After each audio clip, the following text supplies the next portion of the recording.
Hello and welcome to my YouTube channel Mathma. This is lecture 7 on the course Calculus of One Variable.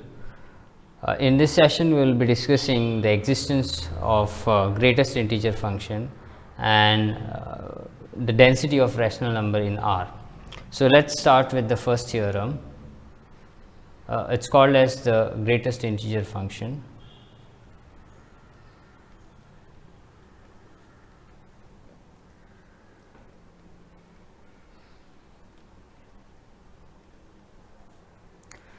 Okay, now this is a very popular functions which we have discussed before, which you might have come across before also. So, what does it say is that given a real number, say suppose you are given a real line. So, given a real number x, this x lies between two consecutive integers. So, that means you can find integer such that this x is greater than or equal to m, find that integer, and it has to be strictly less than m plus 1. So, that in fact, if you see you can very easily observe that given any real number you can find such unique integer such that x lies in between this consecutive integers having the gap of 1 unit. So, that is what we would be proving today. So, the statement says that let x is in R, then there exists unique means only one such m for this x, okay, such that m is less than or equal to x, strictly less than m plus 1. So, even if that x is an integer, we consider that we consider the greatest integer which is less than or equal to x. Fine. So, this m is called as the greatest integer less than or equal to x. So, I would be giving a note on that. So, first let us prove this. This is an application of least upper bound property. Okay. So, to prove this, first this x is given, let x in R be given or arbitrary. Now, what I will do is that I have to first and foremost I have to show the existence of such m, then I have to show that it is unique. By the way, this symbol there exists with this means there exists unique. So, it stands for there is only unique m such that m is less than or equal to x less than m plus 1. So, you cannot find any if m is the integer such that m is less than or equal to x less than m plus 1, then you cannot find any other integer such that x is lying between those two consecutive integers. Okay. So, to show that such integers exist, such an integer exists, we produce a set, we construct a set, and by LUB property we show that there is a supremum for that set, and through that we show that such an integer exists. So, basically that set is a subset of an integer and it is given in this way. So, what I will take all the integers which are less than or equal to this given x. So, consider the set, I will call it as S. It is a set of all integers such that those integers is less than or equal to x. So, you understand what is this x? It's a, suppose this is my x. I have considered all the integers which is to the left of this x or maybe equal to x, if x itself is an integer. Okay. So, first thing we need to observe that this S is non-empty. Okay. The reason for this, because if S is empty, then what will happen is that that means what you are saying, that there is no such integer which is less than or equal to x. Okay. What basically it means, that given any integer in z, it has to be strictly greater than x, right. So then what will happen? So we need to get some contradiction, because we want to show that s is equal to empty is not true. So this so that we justify that s is non-empty. Then for each n in z, what should happen? N is greater than, okay, I would stick to the same notation which I have used in the set. For each k in z, k has to be strictly greater than x. Okay. So basically what does this says? That every integer is greater than x. So x forms a lower bound, x forms a lower bound for the set of integers. That means set z is bounded below, which is not true. So this is the contradiction, as you know, this says that is z is bounded below.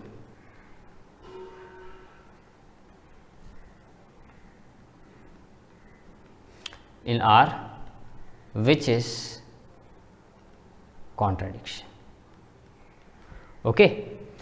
So therefore ultimately we should have, I mean, our assumption that S is empty is false, and therefore S is non-empty. So that is the first thing. Secondly, you also observe that through this definition itself of set S, this S is bounded above by x, because you take any integer, it is by the property of S itself, it is going to be less than or equal to x, and therefore this set S is bounded above by x.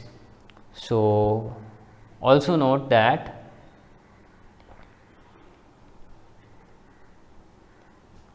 S is bounded above by x. Okay. So this says that okay. So now we know that set is bounded above, or x is an upper bound, you can say x is an upper bound of S. So here we have S is a bounded above, that is the first thing, and also we have shown that S is non-empty. So therefore by least upper bound property, there exists what? The supremum for this set. So there exists alpha in R such that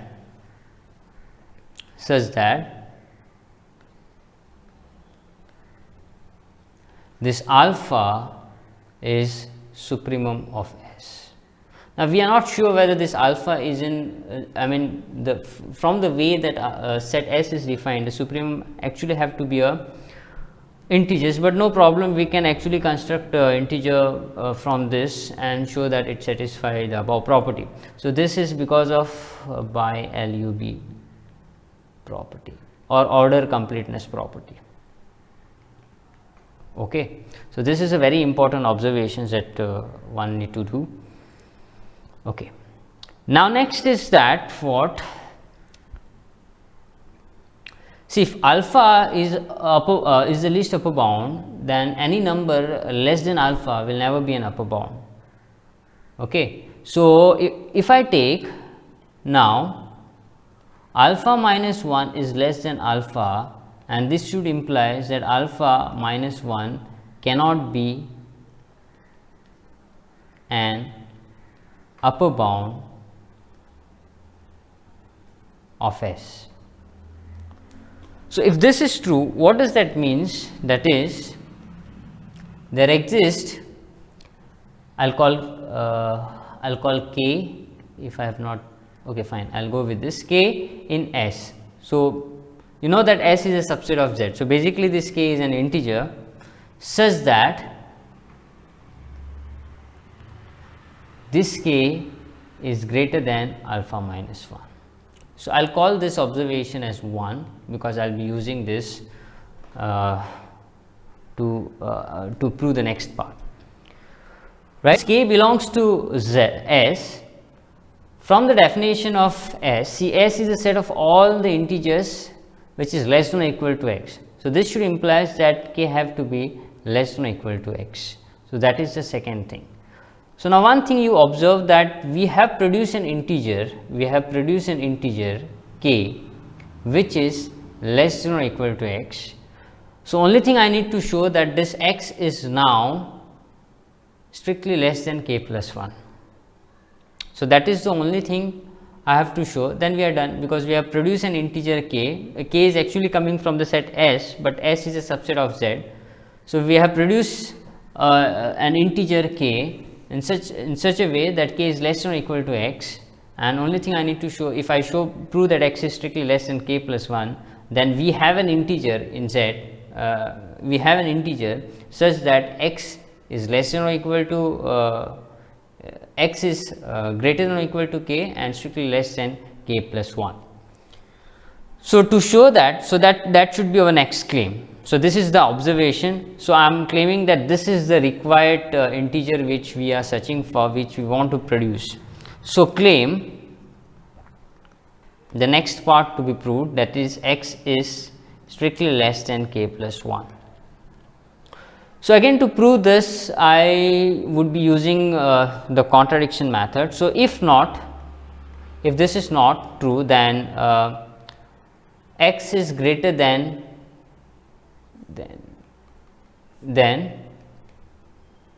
x is greater than or equal to k plus 1, which implies that k plus 1 is less than or equal to x. K plus 1 is less than or equal to x. Now, what do you know about this k plus 1? Since k is an integer, k plus 1 is also an integer, and it is an integer which is less than or equal to x. So, by the definition of the set S, this k plus 1 should belongs to S. Okay, S, I can say that k plus 1 is an integer. So, any integer which is less than x, by definition of S, it is a part of S. So, therefore, thus, so if it is a part of S, and we know that alpha is an upper bound. So, therefore, we should have, this should imply that k plus 1 should be less than or equal to alpha, as alpha is an upper bound of S. So, do we get the contradiction over here? Just look at this.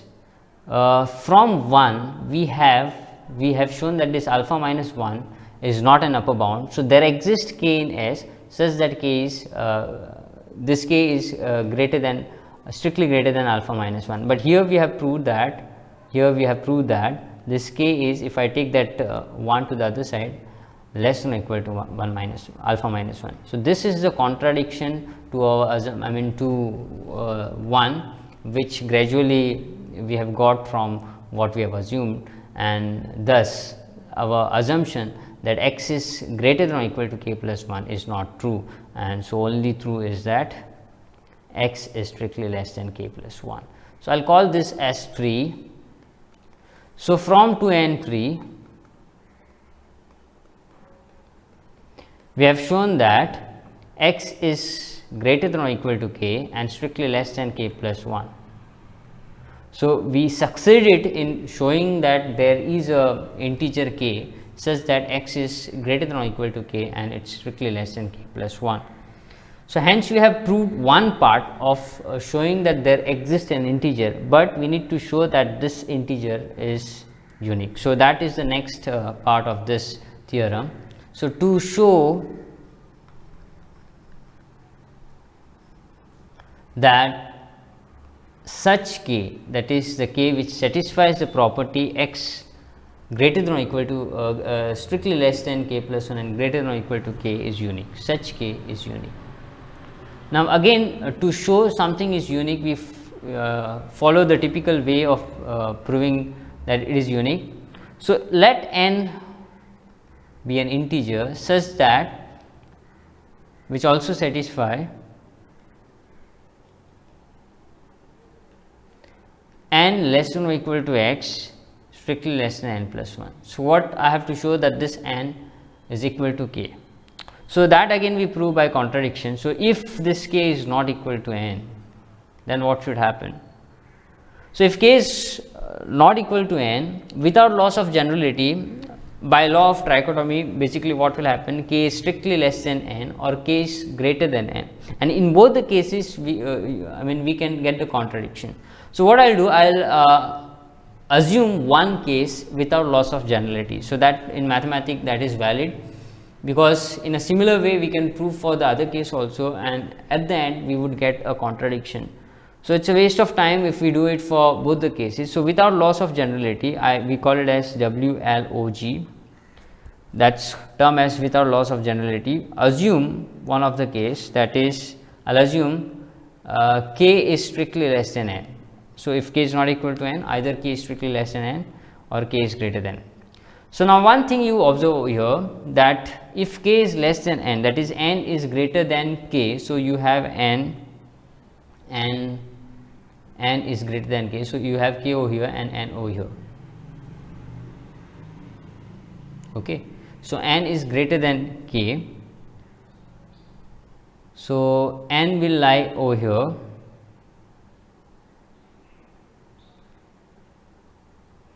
So that means n can be equal to k plus 1, which would be lying over here, which is greater than, say suppose I have this as the integer. We know that n is the integer and k plus 1 is the next integer. So at the most what can happen is that if n is greater than k, so n is a integer by our assumption which is strictly greater than k, so it will lie over here. K is also integer, so if n is strictly greater than k, n can be equal to k plus 1, n can be equal to k plus 1. Okay, so therefore while writing the relation of n in terms of k plus 1, we have n greater than or equal to k plus 1, because if it is the next integer then k, then it can be k plus 1 also. So we need to consider that case also. So therefore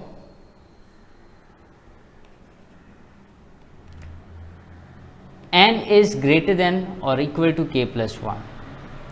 So now you look at this. So through this we get the contradiction. We know that k is an integer which satisfy k less than or equal to x, which is strictly less than k plus 1. And through this fact, I would call this as star, we know that this k plus 1 is less than or equal to n.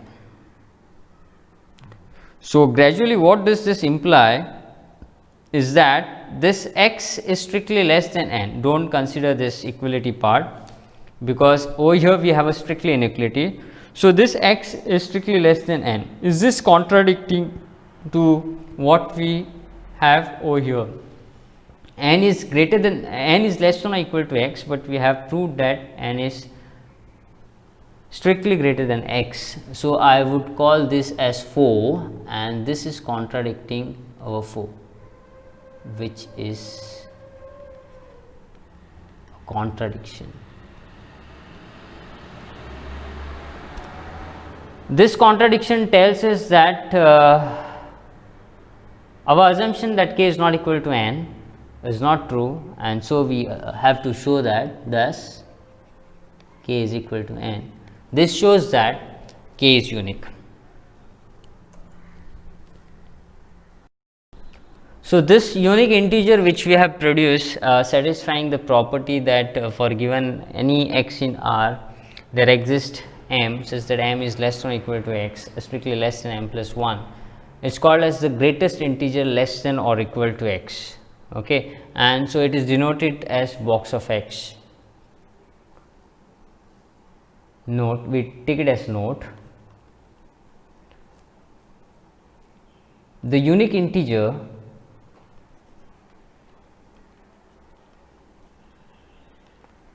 m such that m is less than or equal to x, less than m plus 1 is called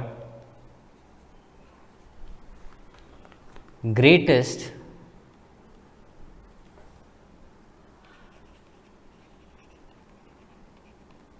integer less than or equal to x and is denoted by